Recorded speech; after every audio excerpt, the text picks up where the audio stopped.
Bahkan diriwayatkan karena Amirul Mukminin Umar radhiyallahu anhu, Sayyidina Umar itu ketika menjabat sebagai khalifah, kalau malam itu beliau keliling ke rumahnya orang-orang yang rakyatnya, jenguk rakyatnya, dilihat keadaan rakyatnya itu bagaimana. Sampai beliau dapati, kata Sayyidina Abdurrahman ibn Auf, ada satu rumahnya orang miskin yang anak-anaknya sudah malam masih nangis, lampunya nyala, yang lain orang sudah pada tidur, lampu-lampunya api-api ya, lampu-lampu dulu kan pakai api, pakai minyak, itu sudah mati semua di rumah-rumah. Ada satu rumah yang lampunya masih nyala, didekati sama Sayyidina Umar sama Sayyidina Abdurrahman ibn Auf. Ternyata apa? Di dalam rumahnya anak-anak kecil masih nangis, perempuan tadi masih duduk masih masak. Didatangi sama Sayyidina Umar, kau sedang apa? Saya sedang masak. Apa yang kau masak? Batu. Anak-anak saya lapar, saya nggak punya makanan. Maka untuk bikin anak-anak saya tenang, biar nggak nangis, ibunya masak air pakai batu. Biar anaknya nggak nangis. Ini loh, ibu masih masakan, padahal nggak ada yang dimasak karena nggak punya apa-apa. Dan kemudian wanita tadi mengatakan apa? Dia jengkel dengan Sayyidina Umar bin Khattab. Dia nggak tahu kalau yang diajak bicara itu Sayyidina Umar. Maka Sayyidina Umar tanya, apa salahnya Umar? Kok sampai kau salah-salahkan seperti ini? Ya, dia menjadi pemimpin kami, mimpin kami dalam seluruh hal. Tapi dia melupakan kami. Saya ini orang miskin, punya anak banyak, nggak punya makanan. Dia nggak tahu, dia lupakan. Maka Sayyidina Umar ketika mendengar ucapan itu seperti tersayat-sayat hatinya. Pemimpin, rakyatnya banyak, nggak tahu semua apa yang terjadi. Tapi beliau mencari tahu, bukan terus nggak peduli, tapi nyari tahu. Akhirnya beliau langsung lari ke Baitul Mal, ngambil gandum, ngambil samin, ngambil asal, ngambil madu, dibawa ke rumah wanita tersebut. Nggak terus dikasih kendak, dimasakkan buat anak-anaknya. Ini pemimpin, ngambil sendiri, dibawa sendiri di pundaknya, dibawa ke rumahnya fakir miskin, dibikinkan makanan. Selesai makan, dikasihkan ke anak-anaknya yang tadi nangis lapar. Sampai wanita tadi berkata, apa engkau lebih pantas jadi khalifah ketimbang Umar? Ini perempuan nggak tahu kalau yang diajak omong Sayyidina Umar bin Khattab. Sampai mengatakan, kau ini lebih pantas, lebih amanah daripada untuk menjadi khalifah daripada Umar.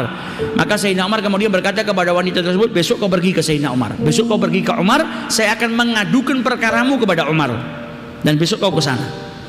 Kemudian Sayyidina Umar menjauh, pamit menjauh, tapi beliau nggak langsung pergi. Beliau bersembunyi, ngeliatin dari jauh, sampai Sayyidina Abdurrahman ibn Auf berkata, hayya bina ya Umar, ayo kita pergi, ini dinginnya luar biasa, fa innal barda syadid, kita ini di musim dingin, dinginnya luar biasa, jangan berdiri di sini. Kata Sayyidina Umar, wallah, demi Allah, saya nggak mau ninggalkan tempat saya ini sampai saya melihat anak-anak itu tersenyum sebagaimana tadi saya melihat anak-anak itu menangis. Tadi saya datang semuanya nangis, saya nggak akan tinggalkan tempat ini sampai saya melihat mereka tersenyum. Ditunggu sama Sayyidina Umar, anak-anak itu makan, habis makan gojekan pada senyum-senyum, baru ditinggal sama Sayyidina Umar.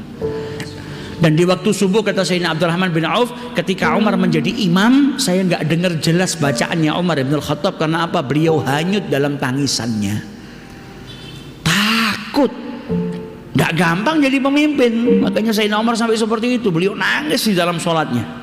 Dan di keesokan harinya perempuan itu datang sampai di masjidnya Rasulullah, dapati Sayyidina Umar masih duduk, di sebelahnya ada sahabat Nabi, ada Sayyidina Ali bin Abi Thalib, kemudian ada sahabat yang lain. Dan sahabat-sahabat itu manggil Sayyidina Umar Amirul Mukminin. Maka wanita itu kaget, ya Allah, ini kan lelaki yang tadi malam datang ke rumah saya, lah kok dipanggil Amirul Mukminin, berarti ini Umar ibn Khattab. Saking kagetnya sampai apa yang dibawa itu jatuh. Sama Sayyidina Umar ditenangkan, tenang, kau jangan takut. Dia bilang, afwan, maafkan saya wahai Amirul Mukminin. Enggak, kau enggak salah. Saya nyuruh kau datang ke sini karena saya mau menebus, saya mau membeli perbuatan zalim yang saya lakukan kepada dirimu. Saya mau tebus. Dan diberi 600 dirham. 600 dirham diberikan kepada wanita tersebut. Ini saya beli kezaliman yang menimpa dirimu yang saya lakukan. Saya beli dengan 600 dirham. Dibayar sama Sayyidina Umar dan ditulis notanya, tanda terimanya oleh sahabat Nabi Muhammad SAW. Di situ ada saksinya, ada Sayyidina Ali dan sahabat yang lain. Kata Sayyidina Umar apa? Nanti kalau saya mati, jadikan kertas ini, tanda terima ini, masukkan ke dalam kafan saya untuk saya bawa menghadap ke Allah Subhanahu Wa Taala. Beliau nggak mau menghadap Allah sehingga ada yang bersaksi kalau ada yang dizalimi sama beliau. Itu sebagai syahid, sebagai saksi kalau beliau nggak berbuat zalim, perbuatan dia sudah minta maaf, dia sudah beli kezaliman tersebut. Lihat akhlak dan bagaimana takutnya Sayyidina Umar Ibn Al-Khattab radhiyallahu taala anhu.